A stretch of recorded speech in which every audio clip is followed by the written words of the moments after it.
Assalamualaikum warahmatullahi wabarakatuh. Jumpa lagi dengan Bunda Trihartati. Kali ini kita akan membahas interaksi makhluk hidup dengan lingkungan yang merupakan materi bab 2 kelas 7 semester 2. Istilah-istilah penting pada bab ini, lingkungan, ekosistem, saling ketergantungan, dan pola interaksi yang akan kita bahas agar kalian menjadi lebih mengerti.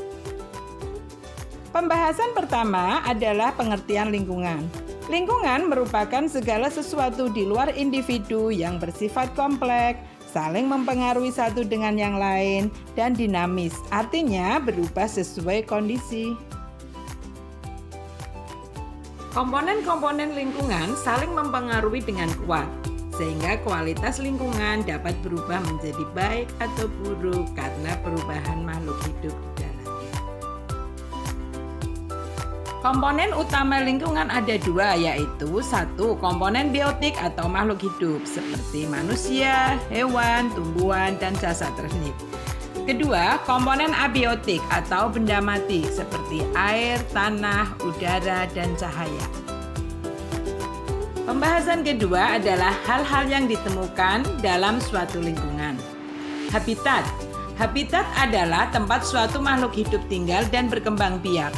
Pada dasarnya, habitat adalah lingkungan fisik di sekeliling populasi suatu spesies yang memengaruhi dan dimanfaatkan oleh spesies tersebut.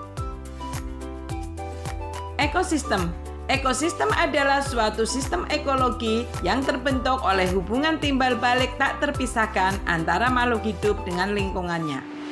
Ekosistem bisa dikatakan juga suatu tatanan kesatuan secara utuh dan menyeluruh antara segenap unsur lingkungan hidup yang saling memengaruhi. Pembahasan berikutnya, pola interaksi dalam ekosistem. Setiap organisme tidak dapat hidup sendiri dan selalu tergantung pada organisme yang lain dan lingkungannya.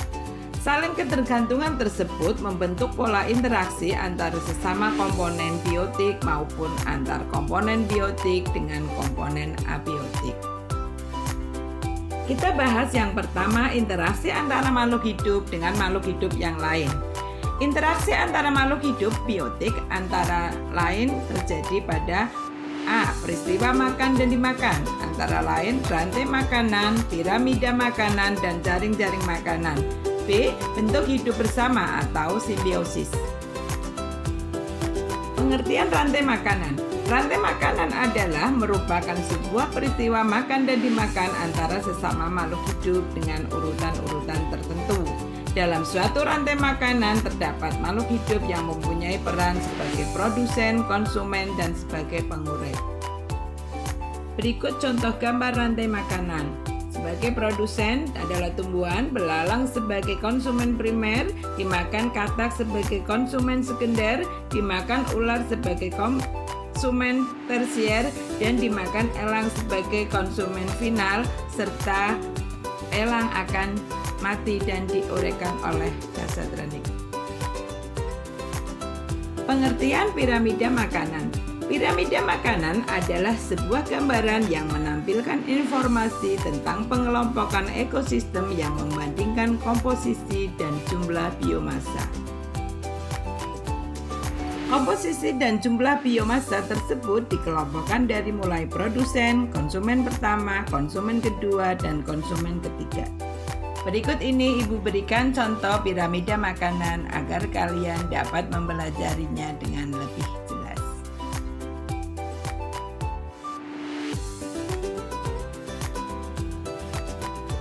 Berikutnya pengertian jaring-jaring makanan. Jaring-jaring makanan merupakan suatu gabungan dari rantai makanan yang saling berhubungan dikombinasikan, tumpang tindih dalam suatu ekosistem. Nama lain untuk jaring-jaring makanan adalah sistem sumber daya konsumen. Berikutnya Ibu sajikan jaring-jaring makanan sebagai contoh agar kalian lebih jelas dalam belajar. Dari gambar terlihat perbedaan jaring-jaring dengan rantai makanan, yaitu organisme yang terkumpul pada jaring-jaring makanan mempunyai beberapa jenis organisme yang dapat dipilih menjadi makanannya.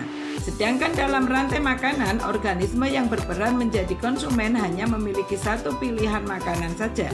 organisme dalam rantai makanan lebih sedikit. 2. Macam-macam simbiosis. Simbiosis yaitu bentuk hidup bersama antara dua individu yang berbeda jenis. Ada 3 jenis simbiosis, yaitu simbiosis mutualisme, simbiosis komensalisme, dan simbiosis parasitisme. Simbiosis mutualisme adalah hubungan dua individu berbeda jenis yang saling menguntungkan. Contoh-contoh simbiosis mutualisme antara lain lebah dan bunga, kerbau dan burung jalak, rayap dan protista, serta anemon dan ikan badu. Simbiosis komensalisme yaitu hubungan dua individu berbeda jenis di mana satu mendapat keuntungan dan yang lain tidak mendapatkan apapun atau tidak dirugikan. Contoh simbiosis komensalisme: hubungan antara anggrek dengan pohon inang, dalam hal ini pohon mangga, kemudian hubungan jati dan tumbuhan paku, serta hubungan antara ikan remora bersama dengan ikan hiu, hubungan antara udang dengan timun laut, dan hubungan antara ikan gobi dengan landak laut. Berikutnya, simbiosis parasitisme yaitu hubungan antara dua individu berbeda jenis di mana satu mendapatkan keuntungan dan yang lain dirugikan. Contoh simbiosis parasitisme antara lain tali putri dan tumbuhan inangnya, benalu dan tumbuhan inangnya, manusia dan nyamuk malaria,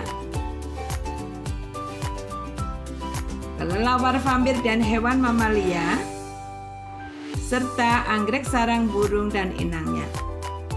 Pembahasan berikutnya adalah peran organisme berdasarkan kemampuan menyusun makanan. Dalam menyusun makanan, peran organisme dibedakan dua, yaitu autotrof yang sebagai produsen dan heterotrof sebagai konsumen.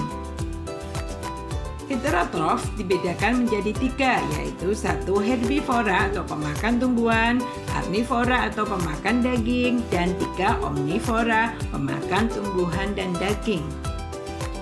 Berikut ini ciri-ciri hewan herbivora. Kalian bisa membaca, mempelajarinya, dan menganalisisnya agar dapat membedakan heterotrof herbivora dengan heterotrof yang lainnya.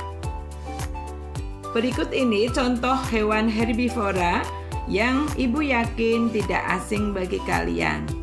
Coba sebutkan nama-namanya. Apabila kalian tidak hafal, googlinglah agar kalian mengerti. Berikutnya ciri-ciri hewan karnivora yang dapat kalian baca dan catat serta mempelajarinya agar kalian paham perbedaan karnivora dengan heterotrof yang lainnya. Contoh karnivora antara lain serigala, beruang,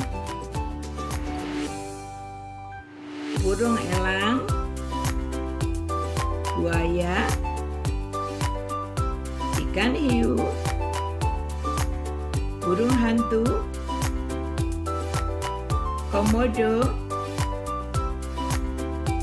dan berikutnya adalah ciri-ciri hewan omnivora. Kalian bisa membaca, mencatatnya agar kalian bisa membedakan dengan heterotrof yang lain. Contoh hewan omnivora antara lain gorila, tikus, musang, ayam, lele, kucing, angsa dan unggas yang lain, bebek, berbagai jenis bebek, monyet, tupai, paus, landak, dan sebagainya. Kita bahas pola interaksi manusia yang mempengaruhi ekosistem. Secara alamiah terbentuk berbagai ekosistem antara lain hutan, laut, danau, pegunungan, gurun, dan sebagainya. Dalam pola interaksinya, manusia akhirnya membuat suatu ekosistem yang disebut ekosistem buatan, yaitu ekosistem baru yang dibuat manusia dalam memenuhi kebutuhannya, antara lain sungai, sawah, ladang, perkebunan, waduk atau bendungan, dan sebagainya. Terima kasih. Pesan Ibu, selalu jaga lingkungan, tetap jaga ekosistem alamiah agar kita dapat melestarikan lingkungan kita. Tetap semangat belajar, tetap prokes kesehatan. Wassalamualaikum warahmatullahi wabarakatuh.